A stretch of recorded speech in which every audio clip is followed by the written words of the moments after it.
Professor Carlos Ranielto, bom dia. Eu só tenho a agradecer o convite. Sempre que me convidar, estarei presente, porque eu tenho um débito enorme com essa academia, da qual sou filho e sou egresso dela, né?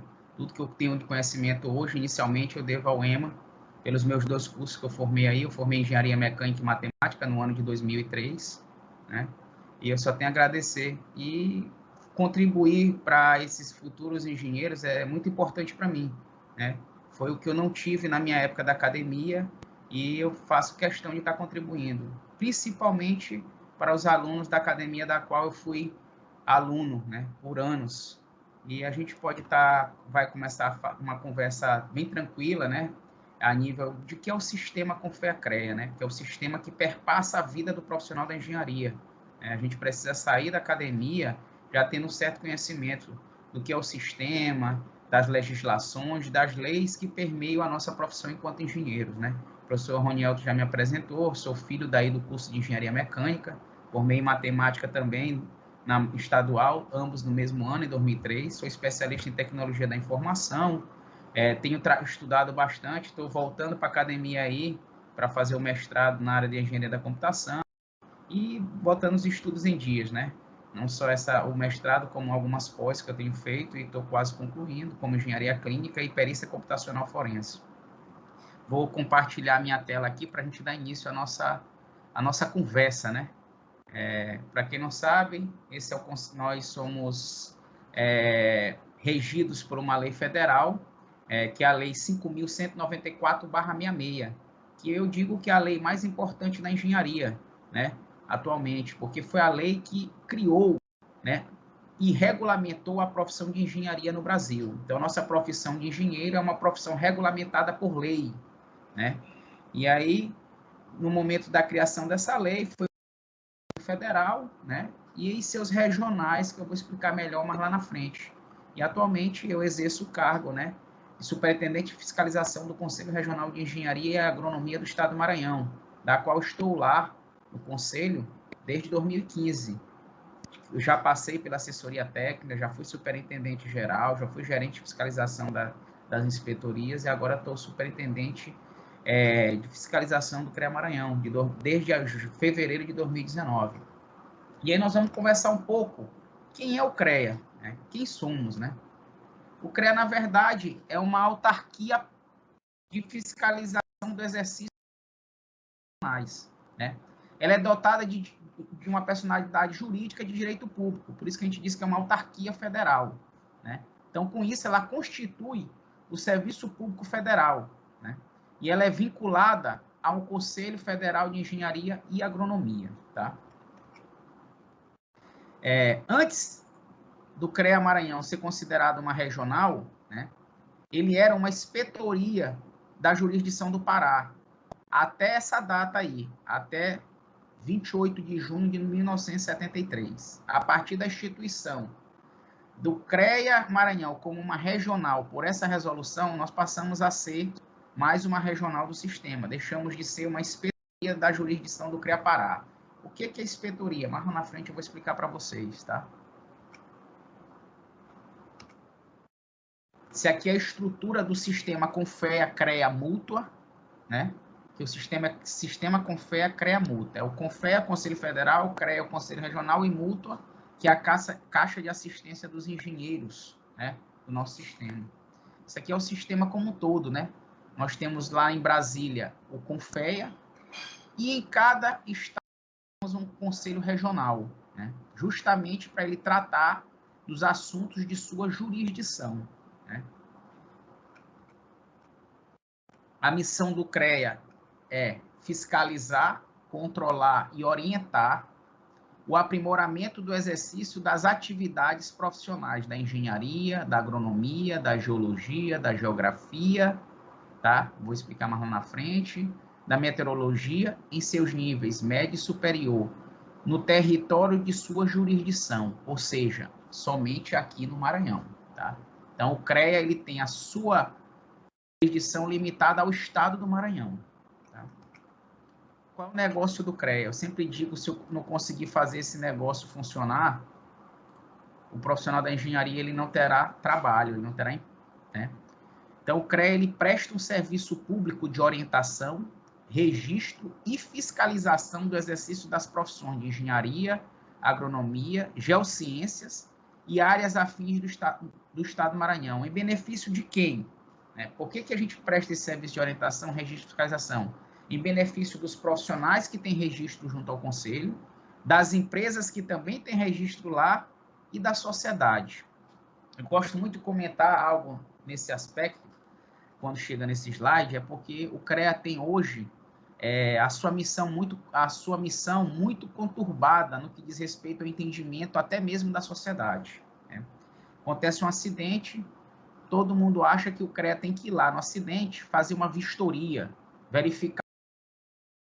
Gente, essa não é a função do CREA, essa não é a nossa missão, tá? A nossa missão é fiscalizar o exercício profissional, né?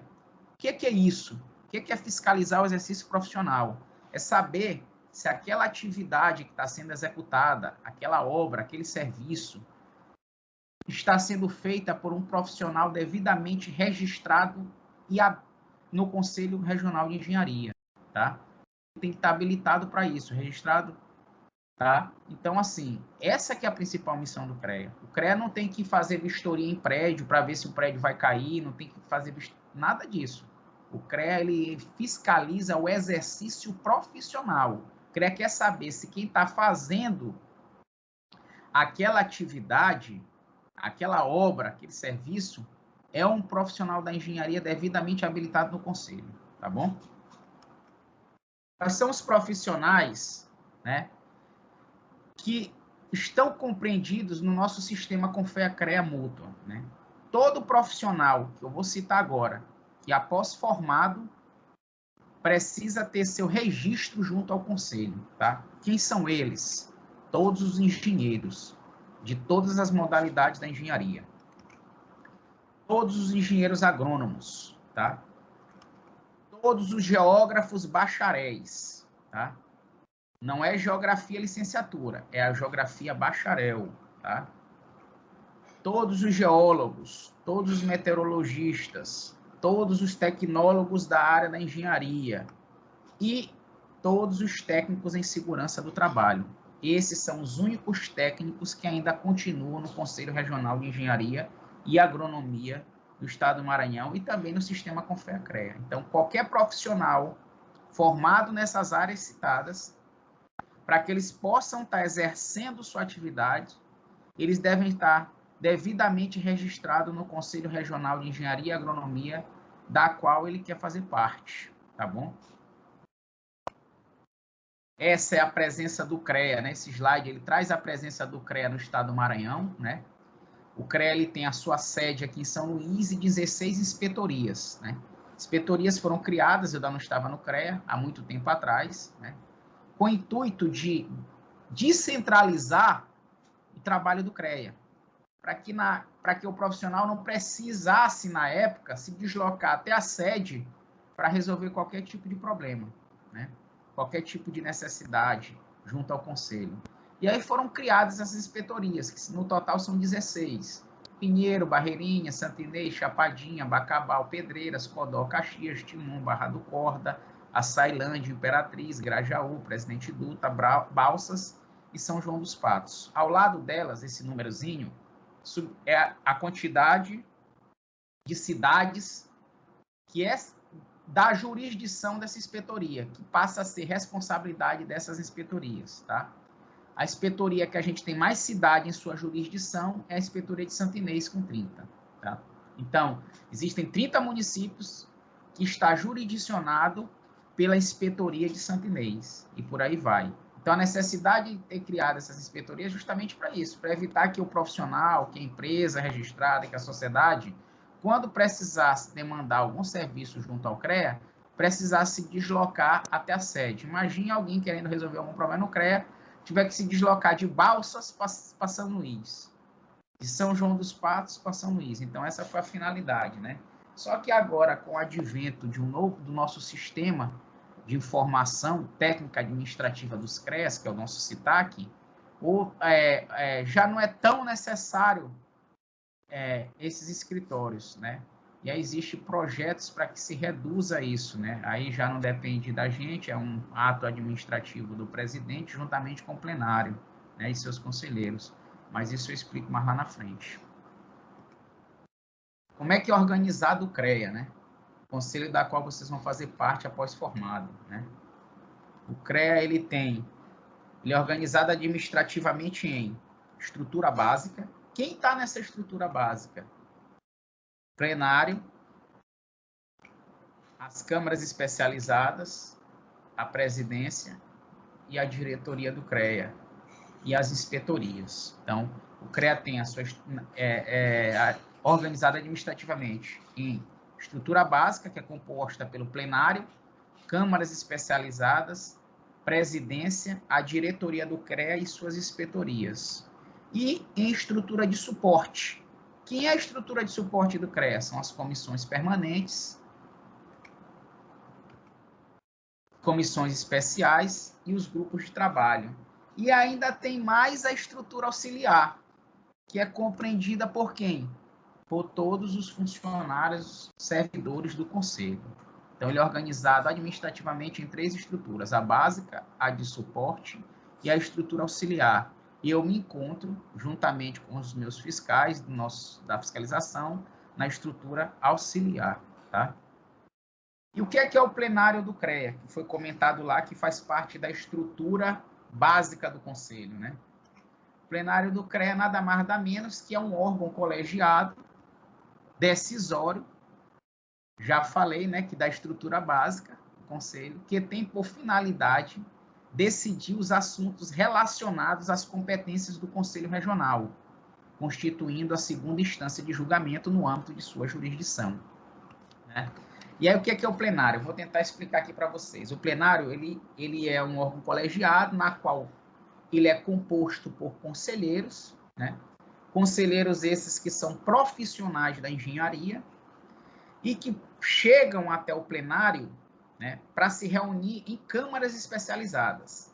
E de que forma esses profissionais da engenharia chegam ao plenário para compor as câmaras especializadas? Existem algumas formas. Uma é ele ser indicado por uma entidade de classe devidamente registrada no CREA. Tá? Segundo, ele ir por meio de uma instituição de ensino. Tá? Então, o plenário hoje é composto por profissionais da engenharia vindo ou oriundos ou indicados de entidade de classes que tem registro junto ao CREA e de instituições de ensino. Tá? E aí, quais são as entidades de classes hoje que têm registro junto ao CREA? Vamos lá. Sindicato dos Engenheiros, Clube de Engenharia, Associação dos Engenheiros Agrônomos do Estado do Maranhão e Instituto Brasileiro de Avaliação e Perícia do Estado do Maranhão. Né? E, no plenário, os que vêm de instituição de ensino estão vindo do Pitágoras, estão vindo da UEMA, aí, representado pelo nosso professor aí, Lorival, professor Barros. Tem conselheiro vindo do IFMA, da UFMA, tá? Então, hoje, as instituições de ensino que compõem o plenário foram essas que eu comentei, certo? E aí, depois que esses conselheiros eles vão fazer parte das câmaras, aí é que eles vão ser distribuídos nas suas câmaras especializadas. E o CREA do Maranhão ele possui 4 câmaras, sendo 2 delas câmaras mistas. O que são câmaras mistas? São câmaras que possuem mais de uma modalidade da engenharia. Tá?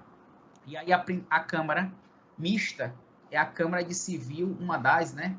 Civil, Geologia e Minas. Tá? E aqui também nessa câmara, esse é o nome dela, tem também a engenharia ambiental. Então, quando vai ser alocado os conselheiros nessas câmaras, só vai para essas câmaras aqueles conselheiros que têm aquela formação dela.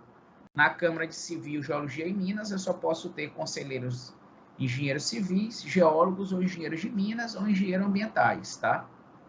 Aí eu tenho a Câmara, que é a Câmara de Elétrica, Câmara Especializada de Engenharia Elétrica, ela tem esse nome, né? Eu só reduzi o nome. A Câmara Especializada de Engenharia Elétrica, eu só posso compor ela por engenheiros elétricos, eletricistas, né? A Câmara de Agronomia, só posso compor a Câmara Especializada de Agronomia com engenheiros agrônomos. E aí tem uma outra Câmara mista, que é a Câmara de Engenharia Mecânica e Segurança do Trabalho, da qual ela é composta por engenheiros mecânicos e engenheiros de segurança do trabalho. É a Câmara que abrange os nossos trabalhos, né? Tá? Na engenharia mecânica. E para que as câmaras especializadas fazem, né? Os conselheiros se reúnem em suas câmaras, né? E eles se reúnem para quê? Para apreciar e decidir os assuntos relacionados à fiscalização do exercício profissional, né? Eles sugerem medidas para o aperfeiçoamento das atividades do nosso conselho, tá? Eles elaboram normas para a fiscalização das respectivas modalidades profissionais. São eles que dizem o que, quando e como a fiscalização deve trabalhar, tá? Eles que informam isso. Por que eles? Porque eles são conhecedores das suas áreas específicas, né? E aí, como é que esses conselheiros, né, se reúnem? Eles se reúnem de duas formas. Tem a reunião da Câmara Especializada deles e tem o plenário, né? Reunião plenária, né? Que ela acontece uma vez a cada mês, na qual eles vão participar, né, e decidir e aprovar tanto sugestões no que diz respeito propostas pela diretoria do CREA, como processos que chegam até a Câmara deles para serem julgados e que precisam ser apreciados pelo plenário, tá? Por todos, apreciado por todos os conselheiros. Conselheiro é um cargo honorífico, né? É como eu já falei, é um profissional da engenharia, daquela Câmara específica, né? Daquelas modalidades específicas, vindo daquelas entidades de classes ou de instituição de ensino, né? E ele, para ser conselheiro, ele precisa estar com a sua anuidade em dias, né? Então, tem uma série de documentos que ele precisa apresentar quando ele é indicado por uma entidade de classe ou por uma instituição de ensino para ser conselheiro. E é um cargo honorífico, né? O que é cargo honorífico? Aquele cargo na qual o cara não recebe, né? O profissional não recebe por isso. É honorífico tanto o cargo de conselheiro como de presidente do CREA, como de membro da diretoria, que membro da diretoria também é conselheiro, tá? E além das câmaras especializadas, né, os conselheiros se organizam em comissões especiais, né? Aí lá nós temos a comissão, vou falar das mais importantes, né? A comissão de ética, né, que mais lá na frente eu vou explicar qual a função dela, a comissão de educação e atribuição profissional, que antigamente a gente chamava de comissão de ensino, né? Ela que julga, né, e analisa os processos de registro de cursos das universidades, né? Ela que diz quais são as atribuições que aquele profissional formado em uma determinada instituição de ensino vai ter. Aí tem a comissão de tomada de contas, né? E comissões, diversas outras comissões. Tem as comissões que não são permanentes, que são as comissões que são criadas só por um determinado período, que é a comissão eleitoral, comissão do mérito, e por aí vai. Todas essas comissões, essas câmaras, estão lá no site do CREA, no menu institucional. Quem quiser conhecer cada câmara e seus conselheiros, está lá o nome de cada um e sua formação, tá bom? Vocês entenderam a importância aqui que um conselheiro tem junto ao conselho, né? Tá? É um cargo honorífico e que tem diversas atividades, né? Eles julgam os processos de auto de infração, eles respondem demandas das suas câmaras. Então, tem diversos trabalhos na Câmara para que o conselheiro execute, entendeu? Vamos falar aqui da habilitação profissional, que isso aqui é muito importante. Está lá no artigo 55 da Lei 5.194, aquela lei que eu comentei lá no começo, que foi graças a ela que a nossa profissão passou a ser uma profissão regulamentada, e para exercer qualquer atividade da engenharia, a gente tem que respeitar esta lei. E uma das é a habilitação profissional. A habilitação profissional ela se divide em duas. Uma é a habilitação técnico-científica, que é aquela que a gente está buscando na academia, né? Ou na universidade, ou em um curso técnico, tá? É o buscar a conclusão do curso, a formação, o diploma. Até digo que não é só o diploma, tem também o conhecimento, né? Efetiva-se com grau superior ou médio, com a posse do seu respectivo diploma. Até aqui, o profissional ele ainda não é engenheiro. Eu vou falar no nosso caso, ainda não é engenheiro mecânico. Aqui ele ainda é bacharel em engenharia mecânica. Quando você for receber seu diploma de engenheiro, de engenharia mecânica, né? Corrigindo, vai estar lá, fulano de tal, bacharel em engenharia mecânica. Até aqui ele ainda não é engenheiro. Até aqui ele dá mesmo formado, ele ainda não pode exercer a engenharia de fato. Ele só vai poder exercer a engenharia de fato quando ele tiver com a sua habilitação legal ou regulamentar, que é de posse de quê? Do registro. Como é que ele faz isso? Né? Ele efetiva seu registro de diplomado no CREA, mantendo o pagamento da sua anuidade regular. O que é isso? Ele vai solicitar o registro junto ao conselho. Né? E não é só solicitar. Ele, depois de efetivado o registro, ele tem que manter o pagamento regular da sua anuidade. O não pagamento da anuidade por 2 anos consecutivos gera o cancelamento do registro, ficando esse profissional impedido de exercer a profissão. Né? E aqui, vou continuando em registro profissional, né? Existem os tipos, mas antes de chegar nos tipos, eu vou dar uma orientaçãozinha como é que vocês fazem a solicitação do registro de vocês. Né? O registro profissional ele é solicitado no nosso site, no ambiente público, na qual o futuro engenheiro vai precisar cadastrar, vai preencher um formulário e anexar alguns documentos necessários. Todos esses documentos necessários estão lá no site do CREA, no menu profissional/empresa, registro de profissional. Vai ter uma lista de documentos que você precisa anexar e um passo a passo de como você fazer isso, tá? E aí, vamos lá. Quais são os documentos que precisam? Se você ainda não tiver posse do diploma, que a gente sabe, né, que quando se forma nós não recebemos o diploma de imediato, você pode dar entrada no registro, né, somente com a certidão de conclusão do curso, né?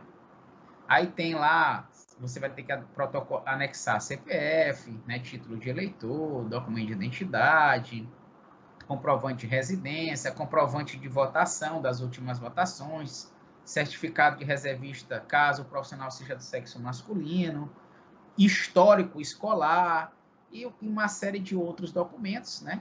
Mas toda essa listagem está lá no site do CREA. Tá? E aí existem, no momento do registro profissional, 3 tipos de registro: o provisório, o definitivo e o temporário. Vou explicar o que é cada tipo de registro desse. O registro provisório é aquele registro quando eu solicito para o CREA, apresentando toda a documentação que eu falei, porém a certidão de conclusão de curso, né? Ou a declaração de conclusão de curso, dependendo da universidade. Então, quando eu solicito o meu registro com aquele documento, ele passa a ser um registro provisório. Como o próprio nome está dizendo, é provisório, ele tem validade de 1 ano, podendo ser prorrogado por mais 6 meses, que é o tempo necessário que a gente imagina e que sabe que o diploma poderá estar pronto, né? Então, ele tem validade. Muita gente, fica a dica aqui, muita gente solicita o registro provisório, até recebe o diploma depois de 2, 3 meses, mas não tem o cuidado de fazer logo a solicitação do seu registro definitivo. E aí, o que acontece? Às vezes a validade expira e o profissional fica sem poder registrar as suas ARTs, que eu vou explicar mais lá na frente o que é ART. Tá? E o registro definitivo é aquele registro que eu solicito a partir do momento, né, que eu já estou de posse do meu diploma. Eu posso solicitar meu registro provisório para trabalhar antecipadamente? Para trabalhar, claro. O registro provisório é justamente para isso, porque a gente sabe que quando a pessoa se forma, ele não tem acesso logo, imediato, ao diploma. E não é por isso que ele não vai trabalhar. Quem tem registro provisório tem a mesma atribuição e as mesmas responsabilidades que quem tem registro definitivo, tá? A diferença está só que no registro provisório eu apresento uma certidão de conclusão do curso. E no registro definitivo eu apresento o diploma de fato. Tá? E que é o registro temporário? Aquele registro que é feito quando vem um profissional de um outro país para cá trabalhar no Brasil. Né? E aí ele tem que solicitar um registro temporário, é um registro bem mais complexo. ele, antes de solicitar o registro temporário no CREA da qual ele vai trabalhar, ele precisa comprovar que ele vai realmente trabalhar no Brasil, ele precisa fazer a validação do título dele lá, do registro profissional dele de outro país aqui no Brasil. Tem todo um detalhe, né? Ele precisa, para ele fazer essa validação, ele vai ter que apresentar a documentação do curso dele em outros, numa universidade, traduzido e juramentado para português, e tem todo um detalhe. Isso aqui é um registro bem mais complexo, existe hoje até uma discussão, né, sobre essa questão do registro temporário, né, para profissional vindo de um outro país, tá? E tem até um projeto de lei, e aí, assim, a gente não vai entrar nos méritos desse projeto, né, porque a gente deixa isso daí para a assessoria parlamentar do CONFEA regulamentar ou acompanhar esse projeto de lei que está sendo, que está na Câmara para ser apreciado, tá bom? Eu não sei em que estágio está, não me recordo, se ele já foi até, se ele já saiu da Câmara, eu não me recordo bem, mas eu posso estar pesquisando depois para falar para vocês, tá bom? Então, existem 3 tipos de registros, sendo que 2 têm prazo de validade, que é o provisório e o temporário, pelo próprio nome já existe, e o definitivo, né? Por que eu preciso me registrar no CREA, né? A Lei 5.194, ela é clara, né? Eu só registro empresa junto ao Conselho se nesta empresa existe um profissional devidamente registrado no CREA. Eu só faço o registro das minhas obras, os serviços, por meio da anotação de responsabilidade técnica, se eu tiver registro também no Conselho, né? Eu só informo por CREAS que eu serei responsável técnico por uma empresa por meio da RT e cargo ou função se eu tiver registro junto ao CREA. O que acontece? Quando o meu registro é deferido no Conselho Regional de Engenharia, da qual eu solicitei, que no caso, claro, vocês vão solicitar aqui no Maranhão, né? É o que a gente entende. E após o meu registro deferido, eu recebo uma senha para que eu faça acesso ao sistema, que a gente chama de ambiente do profissional, justamente para mim poder solicitar as demandas que eu tenho junto ao CREA, inclusive registrar as minhas obras por meio da anotação de responsabilidade técnica, que é o documento mais importante da vida do engenheiro, que eu vou explicar mais lá na frente. Esse aqui é a nossa atual carteira profissional, né? Parte da frente dela, onde tem a possibilidade de incluir um chip, e a parte de trás, né? Essa carteira, quando ela foi pensada anteriormente, logo no começo, né? Eu acredito que continuará com esse pensamento. Ela veio com esse chip justamente para que a gente possa estar colocando aí um certificado digital, para que a gente possa estar assinando as nossas ARTs por meio de certificado digital, e não só manuscrita, né? E atrás, né? Ela tem aí toda, na frente dela tem o título profissional, né? Vai aparecer a sua formação, tá? Título profissional é aquele título que eu galgo por meio da minha formação em uma universidade, né? Só existe um título profissional que não é nível, que é a nível de pós-graduação, que é o título de segurança do trabalho, que ele aparecerá aí como título profissional. Os demais é só a nível de graduação. Então, se eu sou formado em engenharia mecânica e engenharia civil, aparecerá aí. Essa carteira ela permite que apareça até 4 títulos profissionais, né? E o único de pós-graduação que aparece é o de segurança do trabalho, né? E a parte de trás dela, ela tem um QR Code. Esse QR Code é justamente para evitar falsificação desse documento, aonde no momento que eu aproximo o meu leitor de QR Code do celular, ele vai direcionar para o site CONFEA, onde aparecerá toda a minha vida profissional, toda assim, aparece meu nome, qual é a minha formação, se meu registro está ativo ou não, se está em dias ou não, e quais os locais que eu tenho visto profissional e até mesmo qual é a origem do meu registro, tá?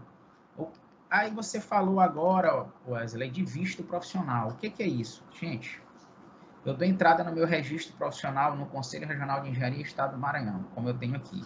Porém, para me trabalhar em outro estado, eu sou engenheiro aqui em qualquer lugar do Brasil, tá? Porém, para me trabalhar em outro estado, é necessário que em outro estado, que não é o do meu CREA de origem, eu solicite um visto profissional, tá? Por que isso? Porque hoje nós não temos um sistema único a nível de Brasil. Então, 15 CREAs utilizam o CITAC, que é o nosso sistema que a gente usa aqui no Maranhão, Sistema de Informação Técnico Administrativo dos CREAs. E os demais, eles têm sistema próprios. Então, nós não temos um sistema único. Por isso, há necessidade, né, de se solicitar visto. Eu acredito que, com o tempo, a tendência é unificar isso, a gente não tem mais essa necessidade. E o que é o visto profissional? Toda vez que eu vou executar uma obra ou um serviço em um estado da qual não é o meu onde eu registrei o meu CREA, eu preciso solicitar esse visto, tá? É uma solicitação simples, né? Não paga. O profissional ele só precisa apresentar no CREA de origem a certidão no CREA onde ele quer tirar o visto, a certidão de registro e quitação de débitos do CREA de origem e um comprovante de endereço daquele estado que comprove que realmente ele vai executar um serviço naquele estado. Geralmente, o cara apresenta até o endereço da obra, tá bom, gente? Dando continuidade, né, à nossa apresentação, vamos falar aqui um pouco de anotação de responsabilidade técnica, né? O documento mais importante da vida do engenheiro, documento esse na qual eu registro todas as minhas obras e serviços de engenharia, né? É um documento que foi instituído por lei, né? Lei 6.496, de dezembro de 1977, e que, no decorrer do tempo, foi aprimorado por meio da Resolução 1025, que eu vou falar mais lá na frente, de 2009. O que diz o artigo 1º da Lei 4.996? Todo contrato escrito ou verbal, né, fica sujeito a uma anotação de responsabilidade técnica no Conselho Regional em cuja jurisdição foi exercida a respectiva atividade. Aí bem aqui tem um ponto, né? Então, toda obra ou serviço, tudo que for execução, né? Aí depois eu vou colocar um exceto, né?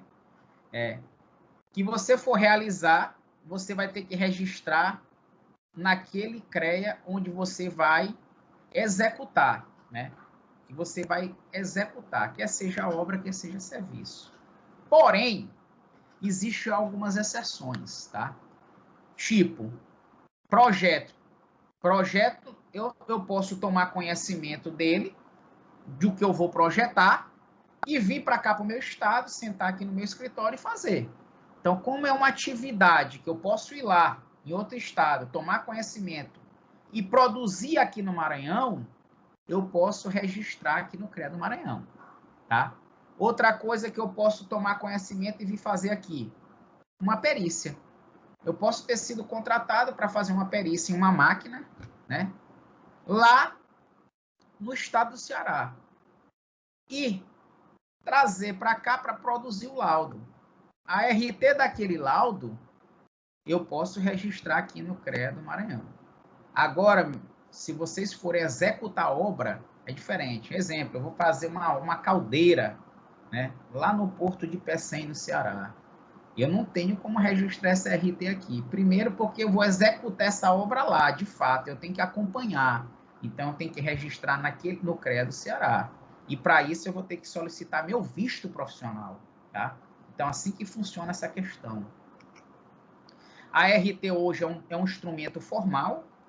No Maranhão é feito através do CITAC, que é um sistema informatizado, que roda na web, pela qual os profissionais e as empresas registram seus contratos junto ao CREA, mediante ao recolhimento de uma taxa estipulada. Então, existe uma taxa que deve ser paga. Deve ser paga por quem, gente? Eu vejo grupos e mais grupos discutindo sobre esse assunto. Além da anuidade, eu tenho que pagar RT. Gente, quem paga RT não é o profissional, é quem está te contratando. E aí ela pode ser paga de duas formas. Uma é, você já coloca no seu orçamento, né, o valor dela, ou você passa para a empresa ou para a pessoa física que te contratou. Porque no momento que tu gera RT, que tu registra RT no sistema, tu vai gerar um boleto. E tu pode escolher quem é o sacado do boleto, ou seja, quem vai pagar. Quem paga RT é quem está te contratando. E aí tu pode já gerar o boleto para a pessoa que está te contratando ou deixar no seu nome e já colocar no teu orçamento o valor da RT. A RT ela tem um valor conforme a faixa do valor da obra ou serviço, tá? está lá no site do CREA, no menu profissional/empresa, taxas, né? Até R$8.000 é 80 e poucos reais, eu não sei de cabeça, é muitos valores, né? De R$8.001 até 15.000 é cento e poucos reais. E de 15.001 para frente, R$223,01, que eu também não sei de cabeça, mas está lá no menu taxas, tá? Então, assim, o valor da RT é proporcional ao valor da obra ou serviço. E para que serve a RT? Só tomar uma água aqui para molhar a garganta, né?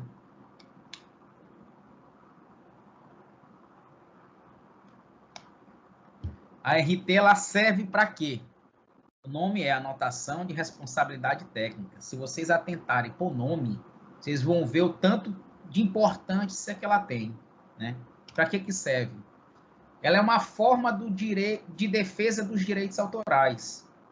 Ela diz lá quem é o que é responsável por aquilo ali.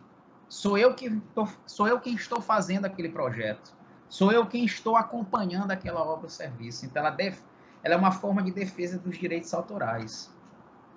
Ela coíbe o exercício legal da profissão. O que é exercício legal da profissão? Gente, todo serviço que está sendo executado por quem não é profissional da engenharia ou por empresa que não tem registro junto ao CREA, isso é caracterizado exercício ilegal da profissão, porque ela está sendo feita por um profissional que não está devidamente habilitado no CREA ou por uma empresa que não tem registro junto ao conselho. E aí a gente chama de exercício ilegal. E essas pessoas que não têm registro junto ao conselho são considerados leigos, tá? E aí eu tenho dois tipos de autuação nessa situação. É a autuação por exercício ilegal da pessoa física, se quem estiver fazendo aquela obra ou serviço que não tem registro junto ao CREA for uma pessoa física, e exercício ilegal da profissão de pessoa jurídica, se quem está executando aquela obra é uma empresa que não tem registro no CREA. Tá? Então, ela coíbe. Por quê? Porque só pode registrar RT quem tem registro junto ao CREA. Quem tem registro junto ao CREA e esteja devidamente habilitado e com suas anuidades em dias, vão poder registrar RT lá no sistema, tá? Ela é uma fonte para acervo técnico, que eu vou explicar mais lá na frente, né? Eu digo que o acervo técnico é o currículo do profissional. Ela define quem são os responsáveis técnicos pela obra/serviço, tá? Esse RT é responsáveis técnicos. Ela estabelece o limite das responsabilidades do profissional. Exemplo, a RT, quando ela é registrada no CREA, ela passa por uma análise do setor de assessoria técnica, né? Como é que funciona essa análise? Eles vão analisar as atividades que você cadastrou na RT ou que descreveu com a sua formação profissional. Tipo, vai que eu registro uma RT e digo lá, projeto de climatização, tudo bonitinho, aí vou descrevendo as atividades da engenharia mecânica. Aí eu boto lá, gerador de energia. Registro minha RT, pago a taxa. Quando a taxa é paga, ela passa a estar liberada para o setor analisar, o setor vai analisar. Vem cá, o Wesley colocou no corpo da sua RT, nas suas atividades, duas descrições. Uma, projeto de sistema de climatização e gerador de energia. Mas gerador de energia, o Wesley não tem atribuição para fazer. O que é que eles vão fazer? Eles vão invalidar a RT e vão dizer para mim, vão fazer um despacho no sistema dizendo assim, prezado profissional, a atividade número 2, que consiste em gerador de energia, você não tem atribuição para tal. Peço que faça uma RT de substituição retirando tal atividade. Então, assim que funciona. Com isso, nós limitamos as responsabilidades profissionais. Eu não vou estar fazendo o que eu não tenho atribuição para tal, tá? A RT, poucas pessoas sabem disso, né? As que já assistiram essa palestra já sabem. Ela garante a remuneração dos serviços e atividades prestadas. Por quê? Porque a RT é um contrato de trabalho. Depois da RT preenchida, devidamente validada pelo CREA, você vai imprimir a RT, tá? E vai assinar você e quem te contratou. Porque em alguns casos, você é contratado, você não faz aquele contrato formal, né? ou você não é um profissional responsável pelaquela empresa, você vai trabalhar para uma pessoa física, né? E aí você não faz aquele contrato, né, formal. Lembra lá que no artigo 1º, que é qualquer contrato escrito ou verbal tem que ter uma RT? Aí vai que esse contrato é verbal. E aí você presta esse serviço, você bota a pessoa que te contratou para assinar, você assina também, guarda esse documento, e aí terminando o serviço, aquela pessoa não lhe pagou. Você pode buscar seus direitos na justiça somente com a RT, tá bom? Por isso que ela garante a remuneração dos serviços prestados. Ela controla as atribuições legais, coibindo as exorbitâncias. O que é controlar as atribuições legais? Eu falei lá no estabelecimento dos limites da responsabilidade. Ela controla para que profissionais de uma engenharia não tentem realizar trabalhos de outra, tá? Eu sempre digo, eu só faço o trabalho até onde a minha atribuição permite, tá? E existem resoluções que determinam a atribuição de cada engenharia. A gente vai conversar mais lá na frente, tá bom? Vou falar aqui, já entrando na resolução 1025, continuo falando sobre a RT, né? A RT, eu estou sempre colocando em vermelho para ficar claro, né? Para chamar a atenção. A RT, ela define, para efeitos legais, os responsáveis técnicos pela execução de obras ou serviços de engenharia e agronomia objeto do contrato. Ela define. O que é isso? Eu vou dar um exemplo aqui para vocês. Gente, existem obras que elas são executadas por vários profissionais da engenharia. Eu vou dar um exemplo prático aqui, que eu digo que é sempre uma obra que respeita a engenharia de fato, é obra de banco, né?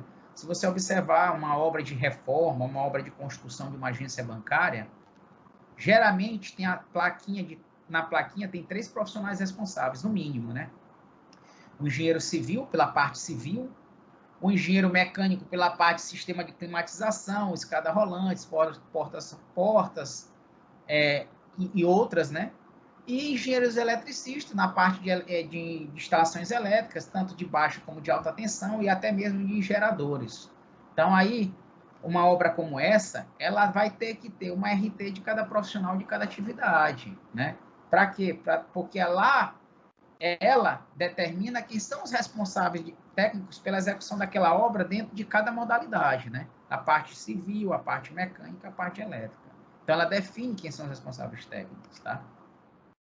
O preenchimento do formulário da RT pela obra ou serviço está em vermelho. É de responsabilidade do profissional, o qual, quando for contratado, né, recolherá aquela taxa. Taxa essa que a gente já conversou, que ela deve ser paga por quem te contratou. Ou o boleto sendo gerado para a empresa que te contratou ou para a pessoa física, ou você já colocar no seu orçamento e gerar em seu nome, tá? Por que está lá de responsabilidade do profissional? Gente, quando a gente mudou o sistema do CREA em 2016, eu era assessor técnico da Câmara de Mecânica, né? E também tinha uma outra atividade lá no CREA que eu fiz parte do setor de tecnologia da informação, né? Nós que fomos, juntamente com o corpo técnico de informática, que migramos do sistema antigo para o sistema novo. Nessa migração do sistema antigo para o sistema novo, eu fui para a informática para dar suporte de preenchimento de RT, até pelo meu conhecimento que eu adquiri desse sistema. E aí, muitas das vezes que a gente ia dar suporte de preenchimento, a gente percebia, né, que quem estava solicitando a informação de preenchimento não era o profissional. Era a secretária dele, é um secretário, é um assistente. E aí, assim, a gente não dava suporte para essas pessoas. Por que a gente detectava que não era o profissional que estava fazendo? Porque muitas das dúvidas de quem estava preenchendo, né, eram dúvidas ligadas à engenharia. Tipo, qual é a medida diária para me botar aqui? Então, a gente percebia que não era o profissional. Então, quem tem que registrar RT é o profissional, até porque ele recebe uma senha do sistema que é pessoal e intransferível. Lembre-se que tudo que você escreve na RT, a responsabilidade vai ser sua, tá?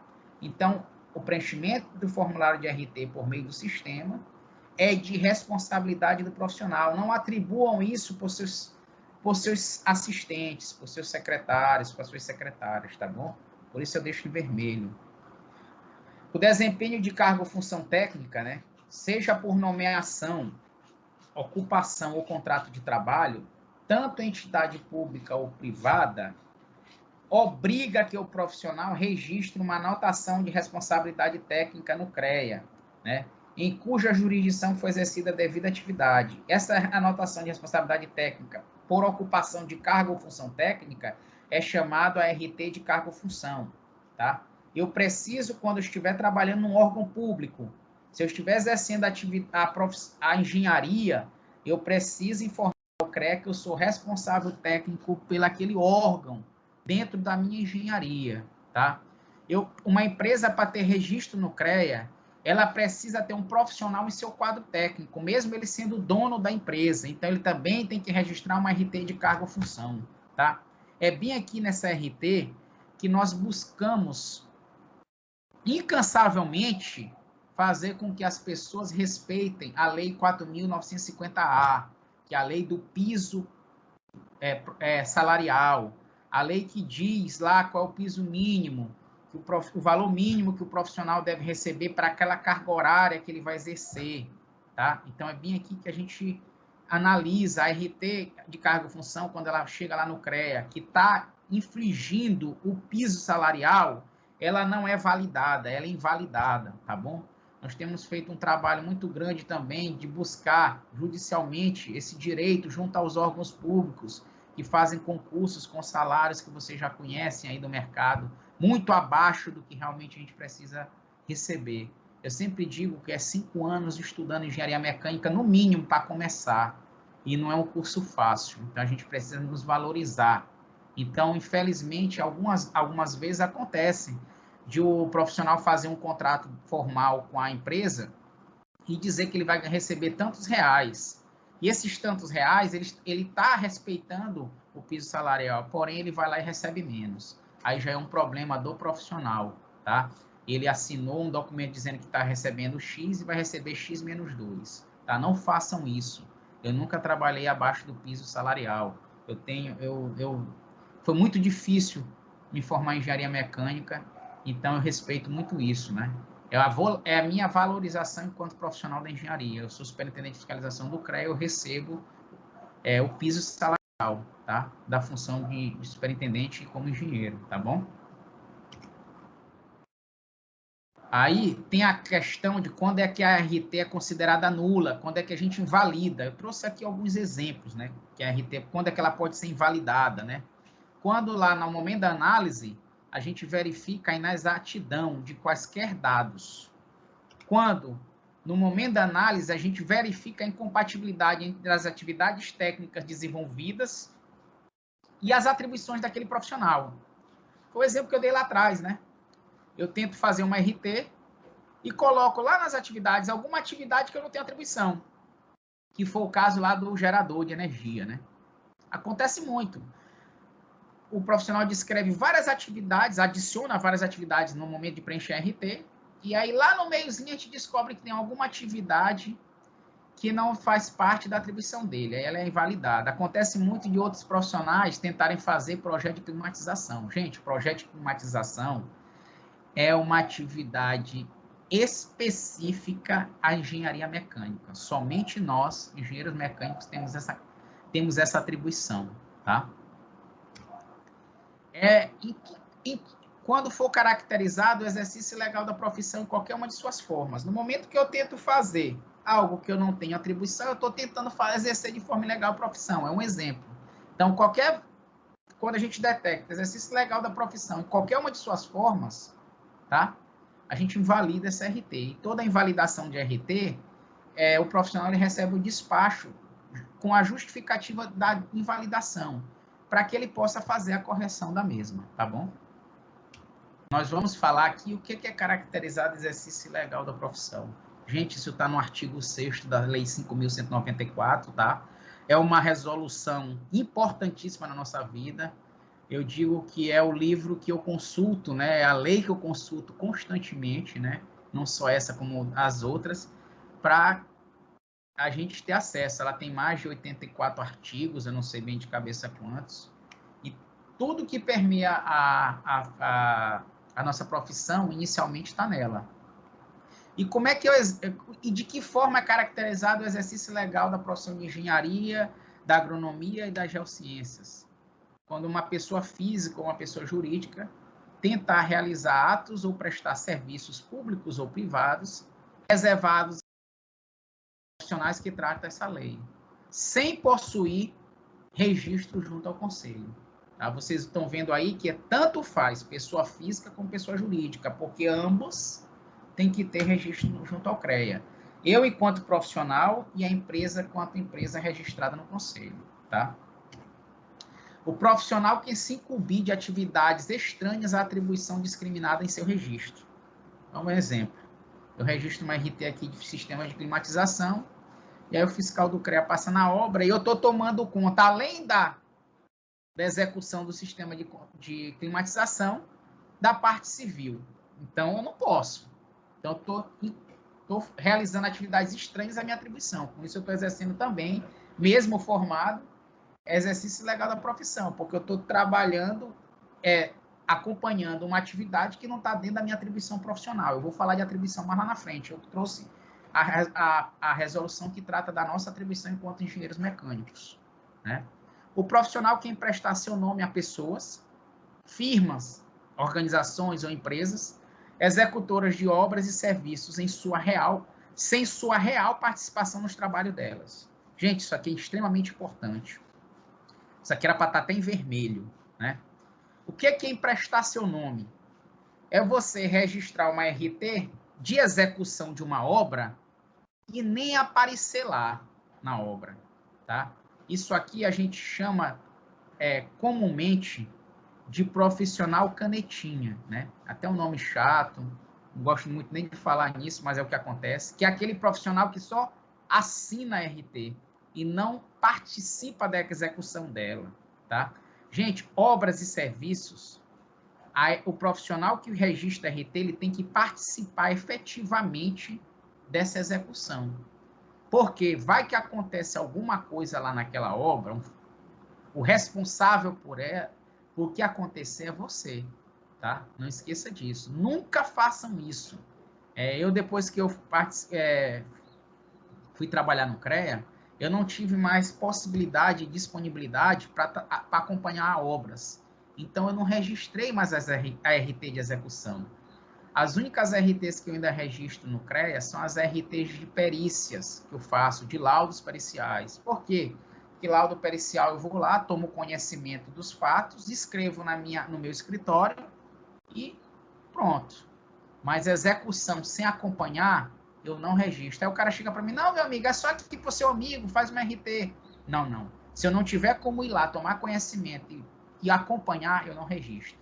Porque essa prática aqui é uma prática muito complicada, muito arriscada. Você pode responder futuramente por qualquer problema que possa acontecer, que eu vou explicar no próximo slide, né?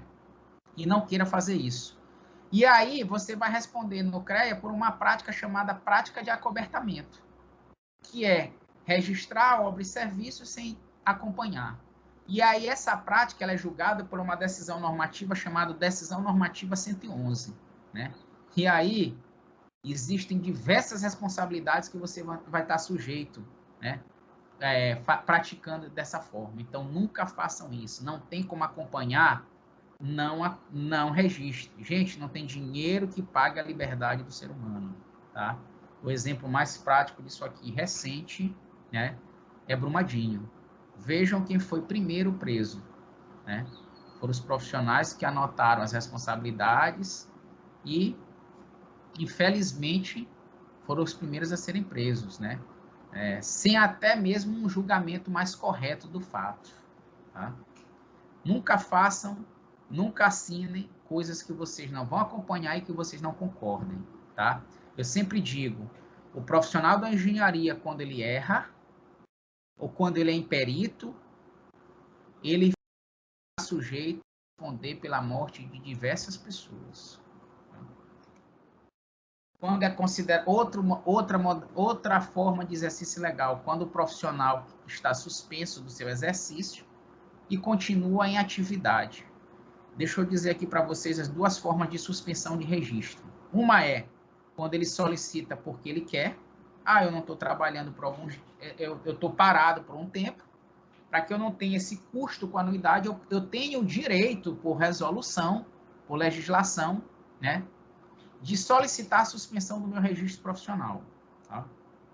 Ou, quando o registro ele é suspenso, depois de um julgamento da Comissão de Ética do CREA, que eu vou explicar mais lá na frente, tá bom? Quando uma firma, uma organização, uma sociedade, que na qualidade de pessoa jurídica, né, já tinha até comentado lá em cima, exercer atribuições reservadas a profissionais da engenharia e da agronomia, com a infringência do disposto no artigo 8º desta lei, que trata de que toda empresa que para executar serviço de engenharia tem que ter registro no CREA e também tem um profissional devidamente habilitado com registro no Conselho. Isso aqui são as formas, algumas formas as mais importantes de exercício legal da profissão. Tá? E aí agora, na sequência do exercício legal, eu vou mostrar quais são as responsabilidades que nós profissionais da engenharia estamos sujeitos se nós formos imperitos, se nós formos desonestos, se a gente não acompanhar nossas obras, tá? Então vamos lá. O profissional está submetido a diversos tipos de responsabilidade, das quais 4 são modalidades de responsabilidade que dizem respeito à área da engenharia e agronomia. São elas: responsabilidade civil. Qualquer perda ou dano na obra, eu respondo por isso, tá? E quem julga a responsabilidade civil é a Justiça brasileira, né? Responsabilidade penal ou criminal, né? Crime e contravenção penal, porque o exercício ilegal da profissão ele é considerado uma contravenção penal, né? Eu respondo também na esfera penal, detecte que a causa daquele acidente foi culpa minha, foi imperícia minha enquanto profissional da engenharia, né?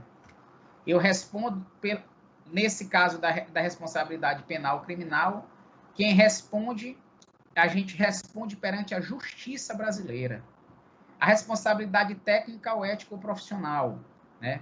Por imperícia, por imprudência, por desonestidade. Quem julga essa daqui é a Comissão de Ética do CREA, né?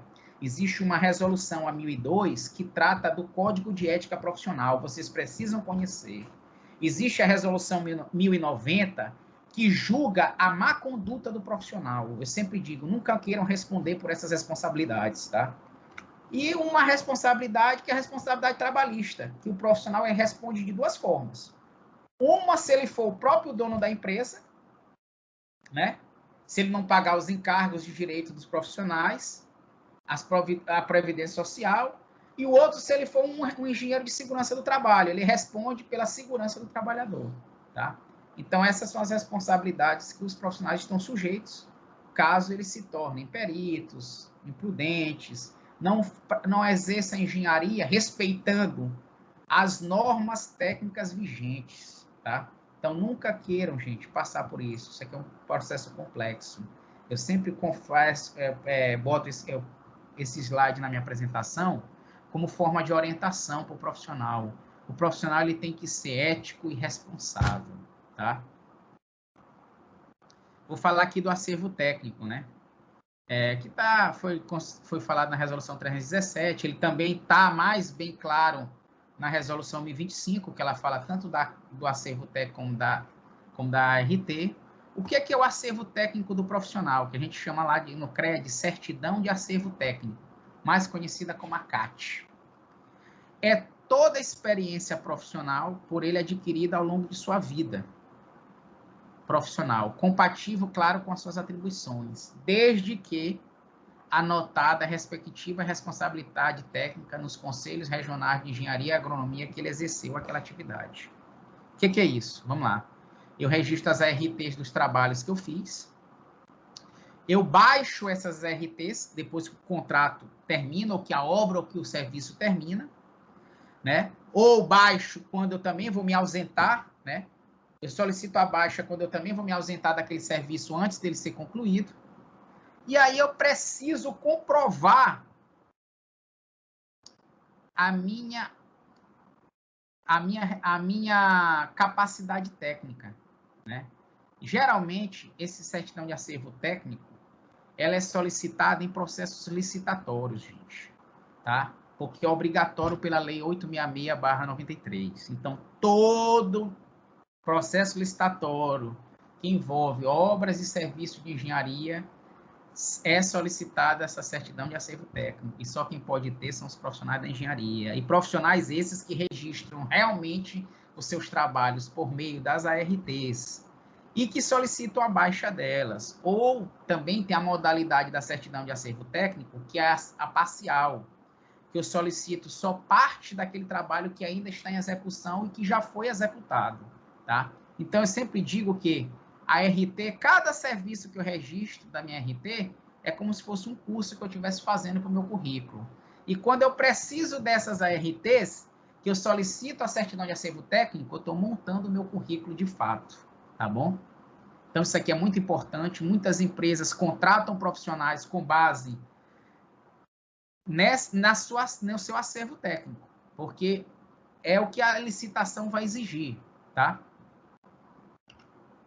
Como adquirir a certidão de acervo técnico? Através da solicitação da CAT, né? Via sistema, via CITAC, pelo ambiente do profissional. Ele solicita por lá. Ele vai dizer lá na CAT que qual é a RT que ele quer que vai fazer a composição dessa CAT, né? Aí essa CAT, ela pode ser com atestado ou sem atestado. Não vou entrar muito no mérito, porque é um processo mais técnico e vocês precisam ter um conhecimento mais apurado já da engenharia. Eu acredito que introdução à engenharia é uma disciplina do primeiro período, e aí muita coisa da engenharia, e nem vocês ainda não estagiaram, não ficará muito claro para vocês, tá? Mas aí essa certidão de acervo técnico, só explicando um pouquinho, com atestado, ela necessita de quem lhe deu, ela necessita de quem você prestou serviço, emita um atestado de capacidade técnica, tá? E aí esse atestado de capacidade técnica é emitida por um órgão, uma pessoa física, uma pessoa jurídica, quando ele não é profissional da engenharia, ele deve ser, como é que eu posso dizer? Ele deve ser comprovado por um profissional da engenharia. Nesse caso, o profissional contrata um outro engenheiro para atestar aquele atestado dado por quem não é profissional da engenharia, né? Por meio de um laudo. E esse laudo de quem vai atestar também precisa ter uma RT. Como é algo mais técnico e aí o aluno precisa ter um pouco mais de maturidade, eu estou explicando bem por alto para vocês como é que funciona essa questão, tá? E aí agora nós vamos falar de atribuição profissional, tá?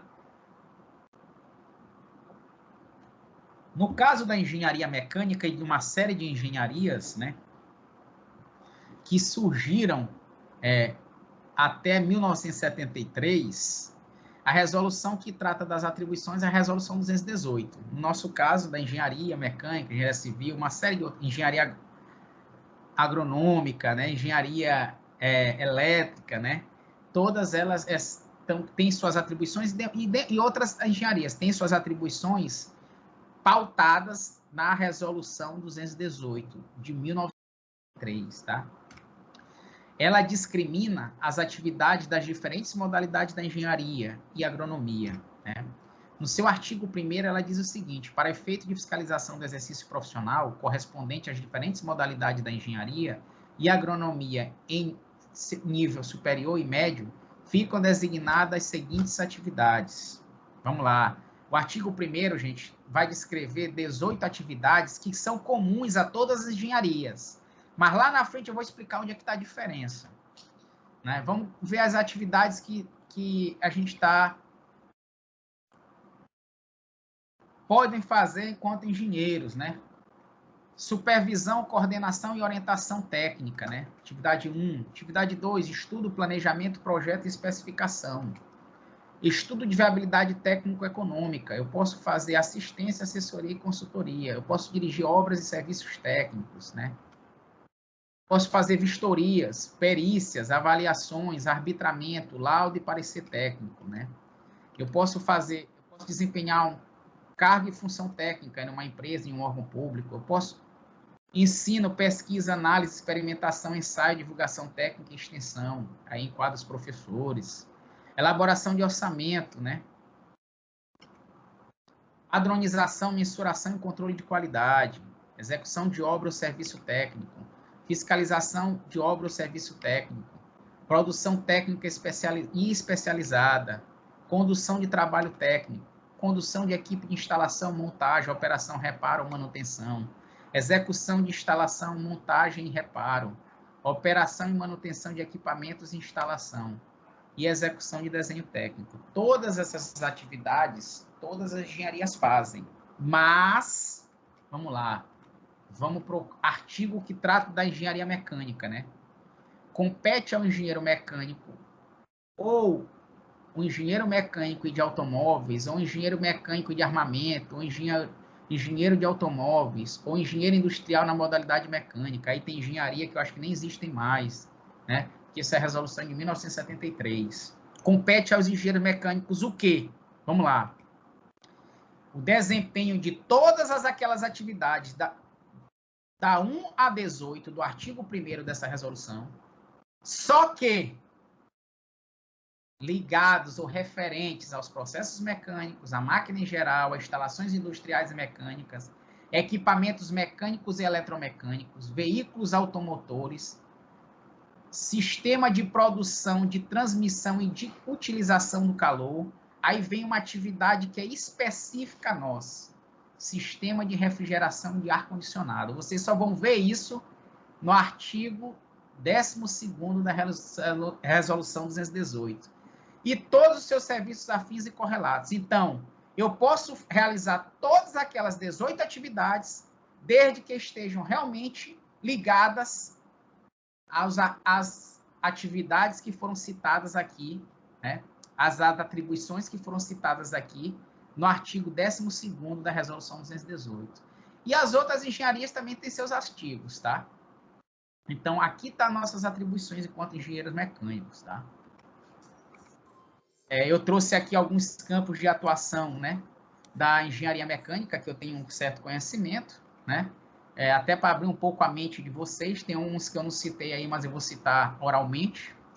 Vocês podem trabalhar na indústria de diversos setores, né? Nós podemos trabalhar com energias e combustíveis, manufatura de peças, né? Só me lembro das disciplinas de processo de fabricação mecânica.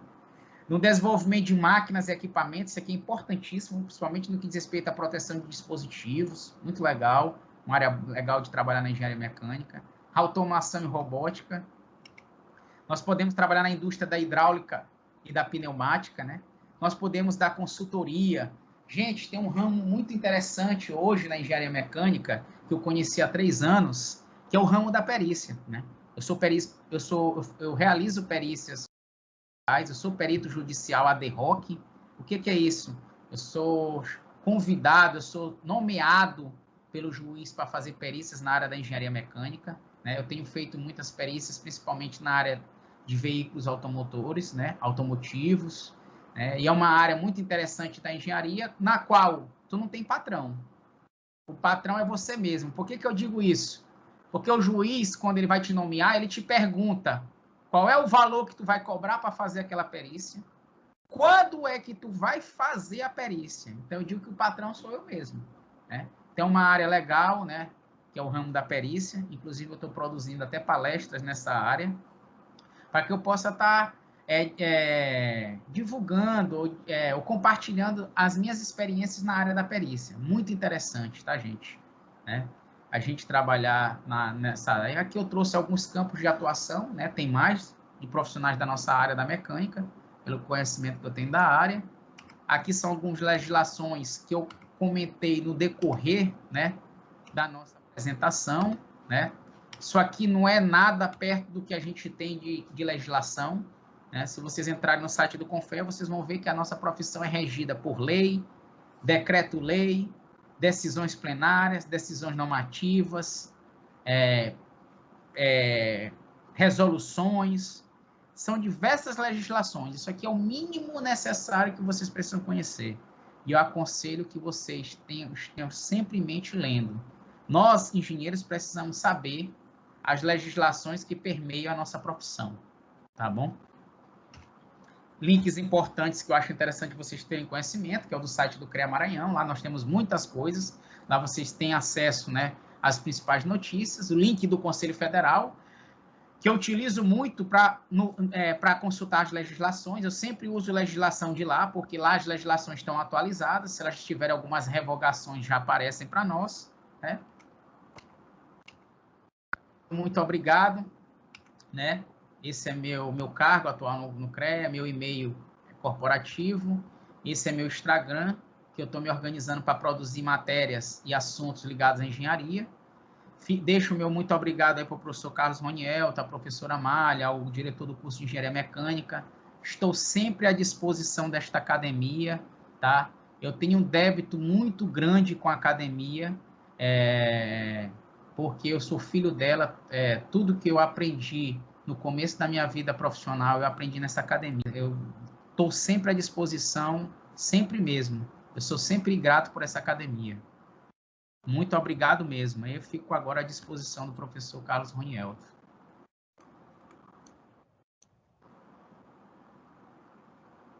Agora a nossa palestra, te agradecendo, e agradecendo tanto em meu nome, reitero, quanto em nome da professora Amália, que também é docente dessa disciplina, e em nome de todo o nosso curso de Engenharia Mecânica.